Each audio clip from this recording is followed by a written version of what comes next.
A kind beggar puts a little girl's interests above his and spends all his money to feed her after finding her lost at the subway station. The next day, the girl comes to meet him and drops a bombshell.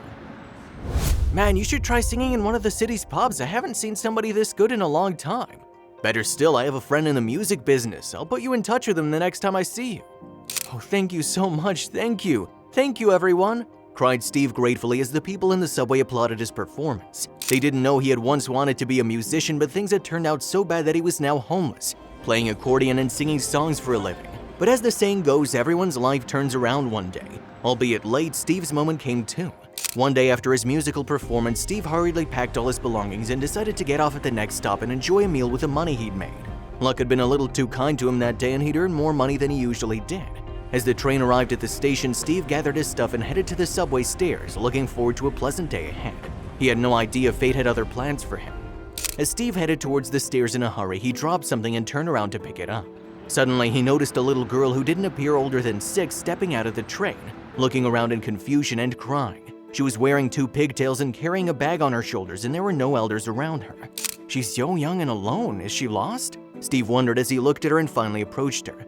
Hello there, little miss. Can I help you with something? He asked her in the softest voice. She nodded, still crying. I lost my daddy. I can't find him anywhere. Oh, did you? What's his name, or how does he look? I can help you find him, Steve said. Mommy calls Daddy Andrew, but I call him Daddy, and he's very handsome, she said, and Steve nodded carefully. All right, so we're gonna find Daddy Andrew pretty quickly. But before that, you must stop crying because no daddy likes to see his pretty daughter crying, okay? But how will I find Daddy? I can't see him anywhere, she said worriedly and kept crying. The weather was cold and Steve didn't want to leave the girl alone at the station. He decided to take her to a nearby cafe and treat her to something hot and nice, thinking that would calm her and she'd be able to tell him more about how she got separated from her father. Then he would contact the authorities and let them know about the situation. My name's Steve, by the way, he said. What's your name? Would you like to have a delicious hot chocolate before we find Daddy? But Daddy said not to do anything for strangers. What if you're a bad man? Steve laughed. But don't bad people hurt kids? I don't want to hurt you. I want to help you find your daddy. The little girl stared at him for a while then nodded. Okay, but we'll come back soon. I love hot chocolate, but I need to find Daddy too. Sure, miss, as you say, Steve smiled.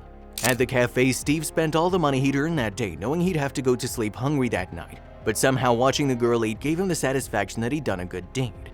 While little Mia devoured the burger and hot chocolate, Steve kept asking her details about her father. Thankfully, her crying had stopped so she could properly share what had happened.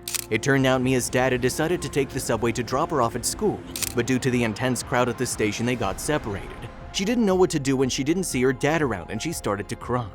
Though Steve now knew what had happened, he was still worried about how he'd find Mia's dad. He thought about calling the cops, but reasoned Mia's dad would surely be looking for her at the station. So after leaving the cafe, he returned to the subway station and decided to report the incident to the authorities. But before he could do that, he suddenly heard an announcement over the intercom that Mia's dad was looking for her.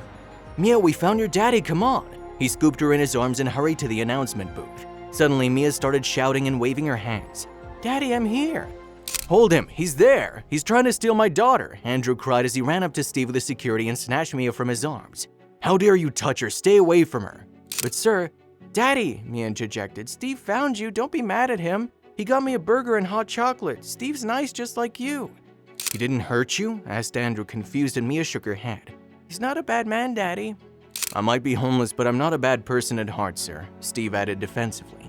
At that point, Andrew felt horrible for doubting Steve and realized he shouldn't have accused him like that. In return for taking care of Mia, he wanted to reward Steve, but Steve refused to take any money. It's okay, sir, Steve said. I'm just glad I was able to help. While I can't afford much, I have a heart too. You don't need to repay me.